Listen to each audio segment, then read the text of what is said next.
This is Pet Life Radio. Let's talk pets.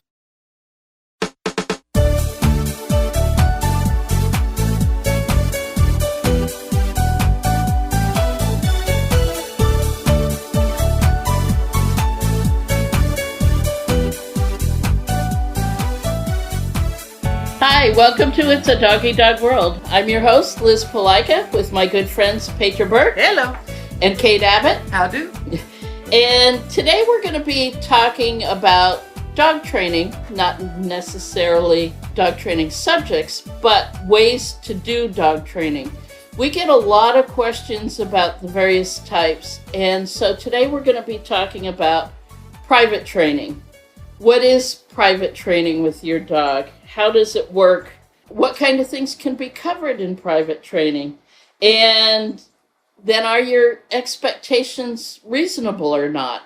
And most importantly, afterwards, what are the dog owner's responsibilities after you've met with the trainer? It's a lot to it. So we're going to talk about that today.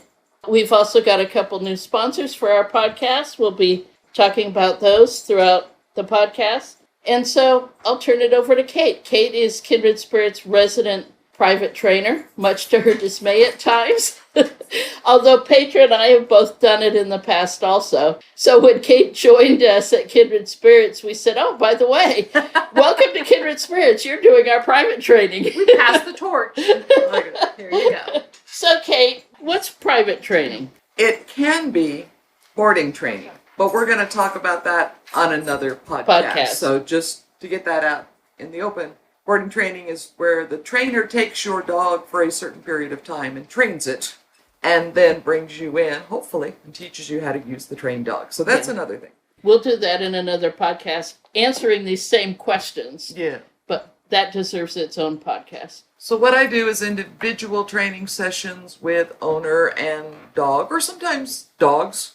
The one I did today was mom and dad, a couple, and both of their golden retrievers. So it can be one, it can be two dogs in the family. But usually people come in with, this is our big problem. And that question may or may not be covered in a group class, but it's usually such a burning issue for them that they want it dealt with right then. So, the other day, a couple with a young dog, they're bringing him into a house with 4 cats. Oh. Now, the previous dog was great with the cats, cuddled with them, all the above. This particular pup is only 4 or 5 months old, and he still thinks it's awfully fun to make the cats run. And if you don't have a cat who will stand there and swat him on the nose, Exactly. like my big orange cat will. And 2 of the cats are a little elderly, so they may not even be able to do so. Well, you only need one to Yeah. teach them. So they wanted to get right off with their A, how do they make sure to protect their cats? And B, how do they teach the puppy dog to ideally get along with the cats, or at the very minimum, ignore them and not chase them? So most often then, when people call you for private training, there's an issue. There's an issue. The But- ones I'm not thrilled about getting are the, okay, so-and-so just bit somebody. Oh, yeah. Now we got to do something about it. Yeah. Yeah. Well, Those are hard. We can talk about that again. Sometimes, though, don't you get calls from owners whose schedule just doesn't fit into a group class? True. Because True. group classes are generally one day, one evening for so many weeks, and it's a set schedule. Yeah. I know at times we've had airline pilots. Yeah. We're close to Camp Pendleton, Marine's duty schedule. Yep. Right now, there's a nurse who, she's like 72 hours on and then a day or Oh my 36 hours God. off or something. Part of that is just traveling to where she is a nurse. But yeah, her schedule's very erratic. That's just crazy. So private training can fit into that. Some people, I think, are just not comfortable in a group themselves. Sure. Well, and I think nowadays With that's the probably COVID. even a little bit more. This Yeah. is. I mean, this you've got is- the ones that like to come in the way we have our schedule, our classes scheduled, but then you have the ones that can't, whether they're normally probably high risk Yeah. or live with somebody who's high risk. So right now, private training is probably a good thing. And by right now, we're saying we're recording this during COVID. COVID. So if you're listening to it a couple of years from now, hopefully it's no longer a thing. But They'll yeah. go, wow, do you remember that? Remember way back when? Way back when. Yeah. Yeah. And because of COVID, now I know pre-COVID, most of the time you went to people's homes. Mm-hmm. Are you now having them come to the training center as much as possible? Yeah, it's kind of, I have to admit I was a little sneaky about it. So I raised my rates if I go to their house. Oh, good. Hey, because that's a risk. Yeah. Yeah, Uh-huh. definitely. And if I go to their house, they're still requiring, I wear a mask, require them to, but You're still in their house. I'm still in their house. Yeah. Plus, so often people want me to see the problem in the midst of the problem. And I keep explaining, I don't need to see your dog go crazy when the doorbell rings. I believe you. Oh, there's so many times you've been bit Yeah. or almost been bit. Yeah, I really don't need to see. I trust that what you're saying is true. And trying to fix the problem in the midst of the problem. When the adrenaline's going. Yeah. I remember the time that you asked one of our assistant trainers, Tamara, to go with you because it was a potential aggressive dog, and Tamara about died. Uh-huh. Knocked on the door, and we heard sounds from the other side that could have come out of the zoo. Plus thumps on the door. Thump, thump. And hang on just a second. And I think Tamara turned white. And now she's not a little bitty girl. She's a big girl, and she's strong, and Yeah, she's she's had tough. Dobermans and American Bulldogs, so she's Yeah. not, she's not shy and retiring about dogs. But No. I know she was planning on how she was going to throw her body on top of yours. And I had her carrying the bag of stuff. She was like, I was going to use that to block the mouth. And essentially, they opened the door, and the guy was holding the dog for all he was worth as it was snarling and I'm like, put him in another room, in a crate, lock the crate, close the door, come back, we'll talk. Yeah. That's all I could do. Yeah. I could not even work with that dog, period.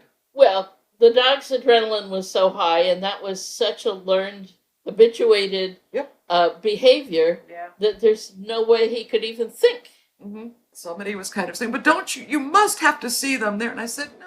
Okay, I'm going to put gloves on you. We're going to get into the boxing ring. Let's go right now. You're going to meet up with Muhammad Ali. And he's like, but I don't know how to do it. There. That's it. I don't need to get into the ring with your dog. That's not a good analogy, but the dog is already in fight mode. You can't teach him right then. Right. Or he's already in shutdown fearful Right. mode or whatever it is.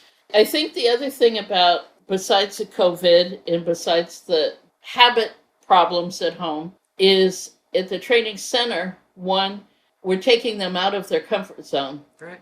And even if That You're- instinct to protect their home, we've removed that. right, and the learned habits, a lot of the learned habits. Yep. If they're pulling on the leash, they're still going to pull on the leash here. Right. But at least they're not leaping and snarling at the door. They're not resource guarding their house or their Yep. toys or their bed. And not for every client, but every now and then, meeting at the training center is better because they take it more seriously. The owners Right. do. Yeah. Right. And they're not interrupted. Yes. Whether it's the phone, whether it's the kids, whether whomever, what. Or you've got a couple, mom wants you to meet with her and hubby at home. Hubby can just wander off to another room. Yeah. Yeah. La-di-da. Where'd he go? Mhm. And I know that happens. I can remember it Uh-huh. happened when I was doing private training. So, yeah. That's probably the hardest part. True. Doing Working private with a training is, couple. is getting them focused to listen. You called me. You want me here. You're paying for it. Focus. Yeah. Now, on the other hand, sometimes after some skills have been achieved, then it can be good. Okay, let's go for a walk together. If the dog is lunging at other dogs, okay, now you have some skills. You've worked on them. Great. I can see an improvement. Now let's go test them out in the real world. And I can accompany you.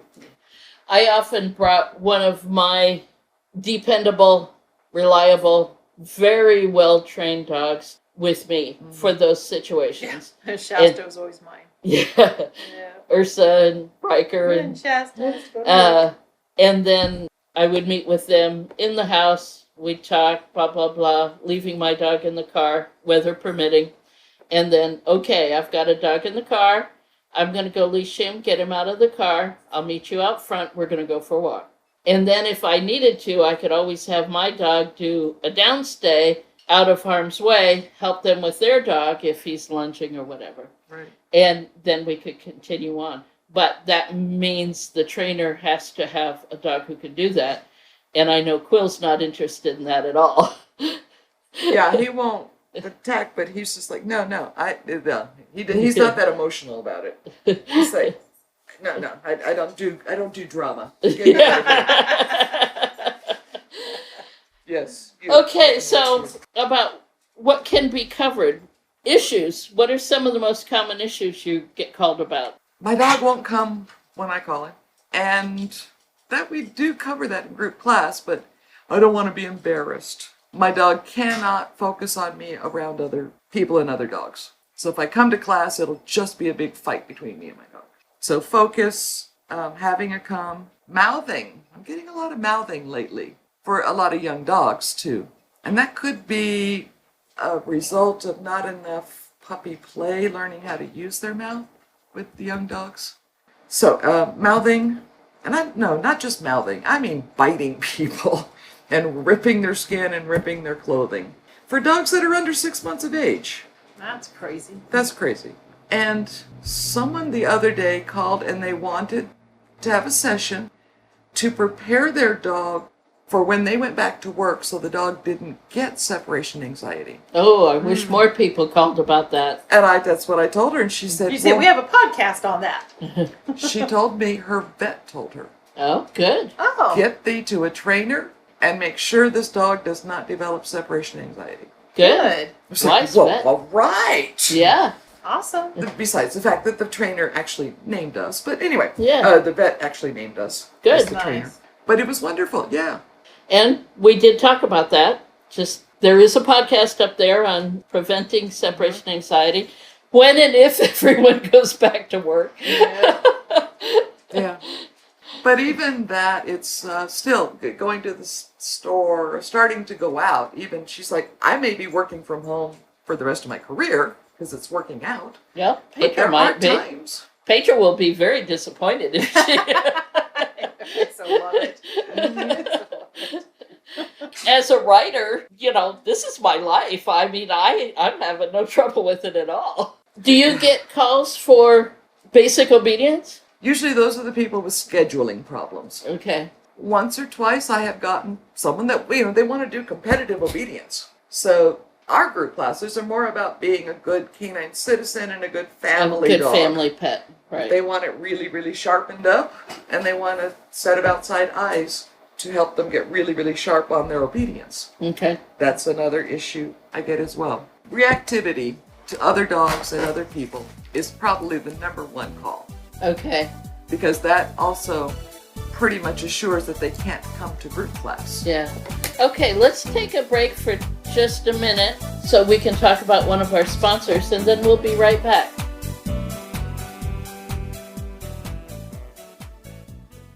Hey there, so we have a new sponsor with an interesting, wonderful product. The product is called Daily Dose, and it's a dental treat for your puppy dog, so it's designed to help clean their teeth and the ingredients in it, as well as the structure of it. But the added bit to this is that you can choose whether it's a dental treat that also supports skin health, or a dental treat that does heart health, or joint health, or a dental treat that also is calming for your puppy dog. Developed by vets to be simple to use, simple and effective, one a day, and you can choose the additional benefits for your dog in addition to teeth health. For $3 off your order, visit yourpetsdailydose.com and use promo code DOGWORLD. One chew a day for a happier, healthier dog and a long life.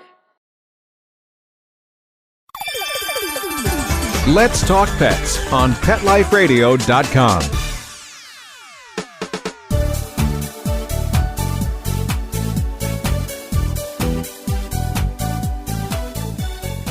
Welcome back. We're talking about private training, which all three of us have done, and Kate is our private trainer right now. let's talk about owner expectations. What do they expect? Do they expect a magic wand that poof, the dog is fixed? Do they really understand? And this is a generalization. Yeah. Do most owners realize that there's going to be work involved? And it's all over the map. So the questions will be, how many sessions before the dog is fixed? Oh, yeah. Or the problem's fixed? And I'll be like, well, that totally depends on your dog, how long they've been practicing the habit, and how good of a trainer you turn out to be. Oh. Dang, I need to put work into this. Sometimes I do think it's their expectation, and other times I think they're just financially planning. Yeah. Oh, how many sure. lessons. Well, Of course, private training, that's another part of private training. It is going to be more expensive than group classes. And that's what with group classes we meet every week, but I don't expect to meet with most of my private training every week. Most of the time I can give them 2 or 3 weeks of stuff to work on, and then call me when they're ready for the next level. That's a good point. You meet with them, and then you send them an email afterwards, right? I review all of the techniques or whatever we've gone over, and then a plan of action. So do this for a couple of days. When that's going well, add on this, and remember how we did it here. If you have any questions, email me, call me. So they have a plan. That's like with our classes. The first week of class, we generally tell them, we're going to give you a whole bunch of information. You're going to leave here glassy-eyed. Yep. And so you're going to get an email afterwards. So don't worry about it, because we've had people in group classes sit there and take notes. And I don't mind that, but it's distracting. Yeah. Not to me so much, but Yeah, to because them. they're not focused on listening to what's going on. They're not focused. I am finally getting more nonchalant about my private training clients videotaping me during the session. Oh, yeah. Okay, whatever. Sure. Yeah. Yeah. But still, sometimes I'll be talking to mom, turn around, and dad has the video, and I'm like, oh, what? Oh, okay, all right, sure, okay, sure, yeah. Yeah. It just makes me pause for a second. Yeah. But reactivity, barking, even house training, we can go over how to set it up for them to succeed. Do you get many on house training? Okay, to be fair, most of the time I just talk to them over the phone. Here, do this system, and if it doesn't work, call me back. I can remember, and of course when I did the private training, it was a long time ago, but the males marking in the house was a big thing.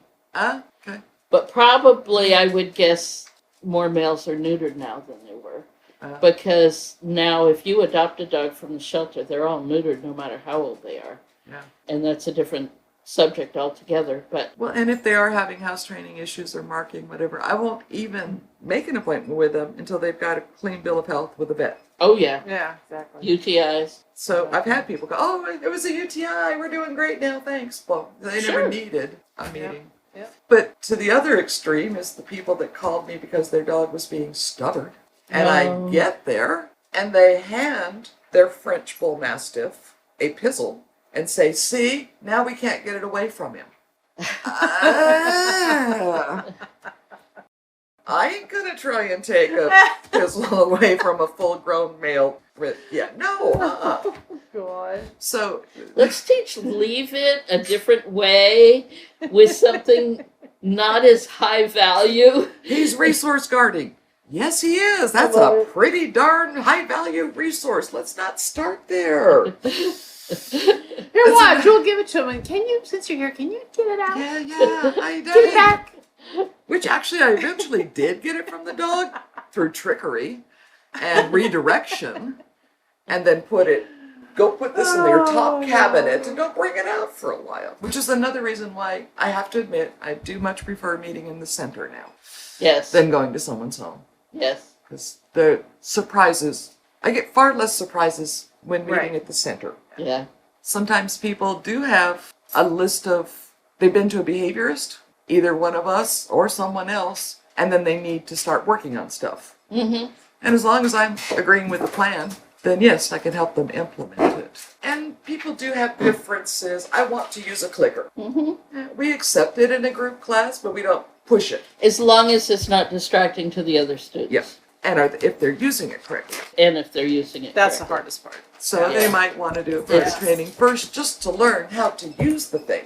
And to teach the dog how to respond to it. Yes. Yeah. Yeah. And of course, my latest, I do have a soft spot for fearful dogs. So it's a lot easier to teach a dog when they're not in the midst of fear. Right. So coming here, it's calm. My dogs are put away. It's just us.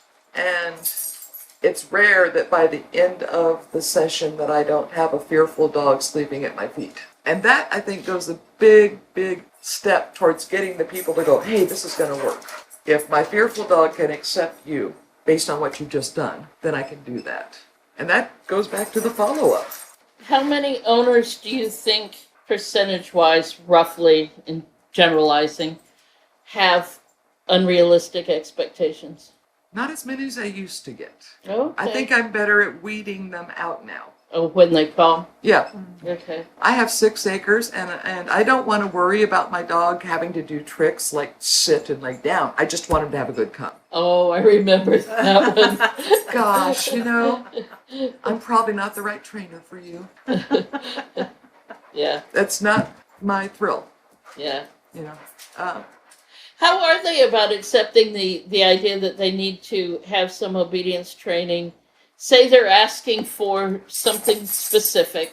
The problem that they have is something specific that really needs a basis of some basic obedience first. Are they willing to do that? And that's a discussion that I try to have before the appointment. Okay. So when somebody says, I don't want my dog to do tricks like sitting down, right then I know we're not going to get along. Yeah. So I'm not going to try and bring him in, or her, and we'll both be unhappy with each other. Sure. Let them go find another trainer. If I can explain to them and they understand why. Yeah. I don't want my dog dashing out the front door. Okay, so let's work on some alternative behaviors. Sit can be an alternative behavior. Down can be an alternative behavior. Sit, stay, down, stay. Then you'll have many ways to talk to your puppy dog so he doesn't dash out the door. But of course, first he has to understand what does sit, what does down, what does stay. And what self-control is. What is that? And have the ability to perform what you're now taught him. Yeah. So, yeah, I've gotten a whole lot better over the years at saying, we're going to get along great, come on in, or, yes, be free, go find another one. It's hard to turn business away. Yeah. Especially, and I know we've all done it at times, there's that thing in my brain that I can help you. Mm-hmm. If I can get you to listen, if I can get you to cooperate with me, I can help you. And it's hard to put that aside and go, yeah, I can help you, but why don't you look at a different trainer? Okay, I'm not going to mention any names, but it's even worse when I really like one member of the couple and the other member of the couple I just can't stand. Oh. That would be tough. That's a little tough, and I have to get them both on the same page. And working with the dog. Right.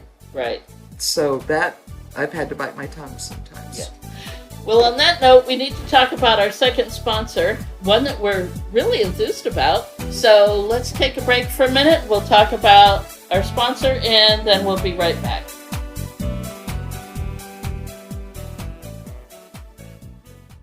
We have another sponsor for our podcast, Pet Treater. Pet Treater is a subscription gift box that you can sign up for your dogs and or your cats. And it gives you a chance to surprise them on a monthly basis with interactive toys, treats, and other things like the one we got came with a bandana. I recently received one for Willow. She loved it. She was so excited just me opening that box. The bison treats, especially in this box, she really liked. Lost their mind. Yeah. She lost her mind. The nice thing about the box, too, is that it can be tailored to fit your pets. So if you've got a 50-pound dog, or you've got a cat, or you've got a dog and a cat, or if one of your pets has allergies, the box can be tailored to them. And nowadays, right now, while we're filming this with COVID, most of us are spending a lot more time with our pets. But that doesn't mean you can't add something better to it. New toys, new treats for training. And the subscription boxes vary. You can start as low as $15 a box. And then you and your pet can have fun opening it together and seeing what's in it. And then if you're obsessed with sharing photos of your pets, as I am, as you can tell all over Facebook, you can connect with other animal lovers on the Pet Treater site. So take a look at them. Go to pettreater.com. And if you do it now, you can use the coupon code DOGGY, dog, DOGGY, DOG, all one word. You use that coupon, you'll get 50% off on your first month of your subscription. So that's Pet Treater, PETTREATER, pettreater.com. Check them out. 50% off. That's a deal. There you go. Let's talk pets Let's talk pets on Pet Life Radio. Pet Life Radio. PetLifeRadio.com.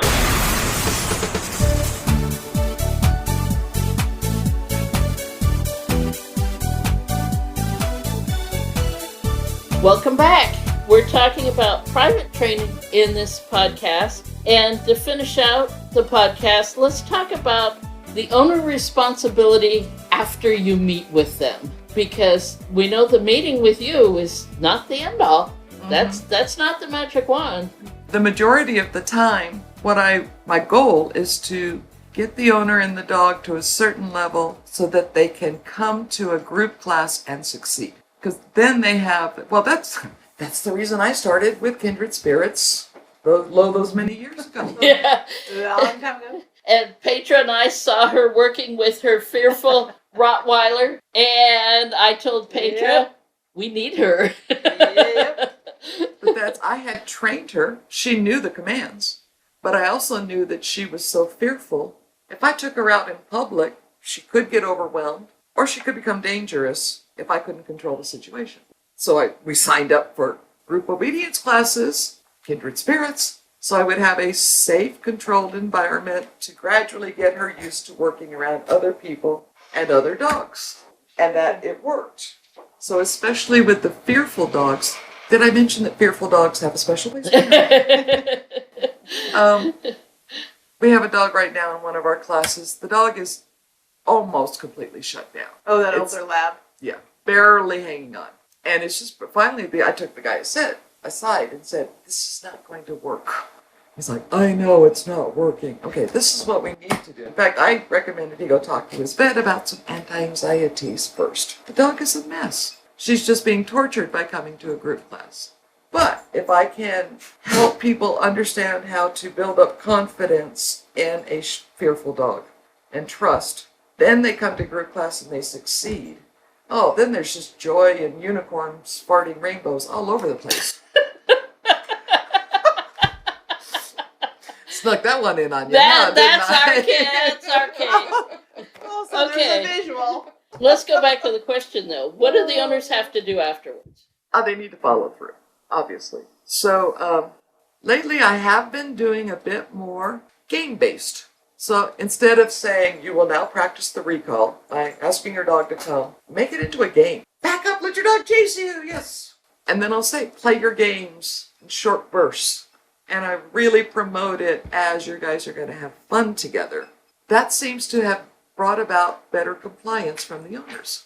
And they'll call or write and say, yeah, we were playing this game and we were having a blast. Somehow that little shift in, here is your obedience drill, to play this game has really upped owner compliance. It still doesn't always work.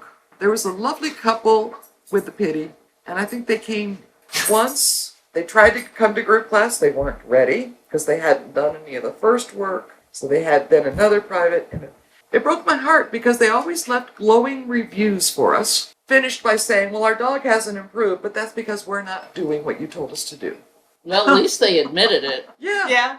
Yeah, you guys gave us great information, and it was so much fun at the training field to see how my dog changed, but we just haven't done it. So when we get home, we just don't do it. Well, Yeah. changing people behavior, people changing their own behavior. Yeah. I'm on a weight loss program again. Yep. And, I'm bound and determined to do it, but changing habits is really hard. And motivation. And motivation. Okay, so in a weird sort of way, increasing my fees has actually brought about more compliance. Gee, I think Petra and I have talked to you about that many times. Oh, hush. I'm so glad that you thought of it, not.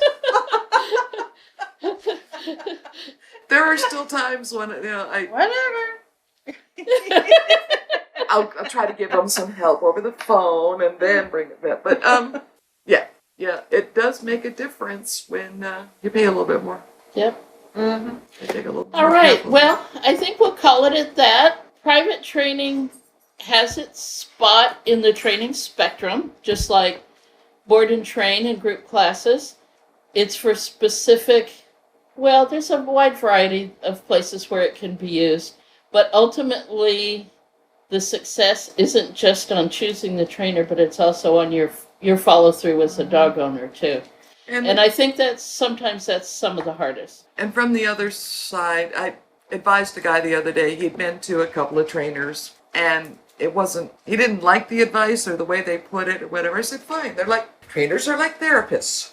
Okay. Sometimes you have to interview to find one that can actually listen to your problem and connect with you. Well, what's our standard joke? Put 100 dog trainers in the room, and the only thing they'll agree on is the other 99 are wrong. Exactly. Exactly. So there may be people I don't connect or they don't connect with me. And We were in that position, actually, when we went to Arizona years ago. Oh, yeah. We were right because they all were wrong. There you go. There you go. Petra and I went to a dog trainers seminar, a weekend dog trainers seminar, and we brought two of our well-trained dogs, Shasta and my Ursa. Yep. And I had just had a book released, published, and so we had a vendor booth with my books, and with Shasta and Ursa, we're sitting there watching all these dog trainers, because it wasn't open to the public, it was just dog trainers, wander around with all these poorly behaved dogs. And Makes you shake your head. Yeah. and at the end, when we were leaving, well, we had brought a wagon to haul my books back and forth from the car to the vendor's booth. And so when we were leaving, We hooked up the dogs to it. we hooked up Took the them- dogs they to the took wagon. turns. Yeah. And they had to go down the handicap ramp, which means they had to go down, meet a sharp corner, back and fill, turn, down the ramp, meet another corner. And I took Ursa pulling the wagon, making one trip to the car. Mm-hmm.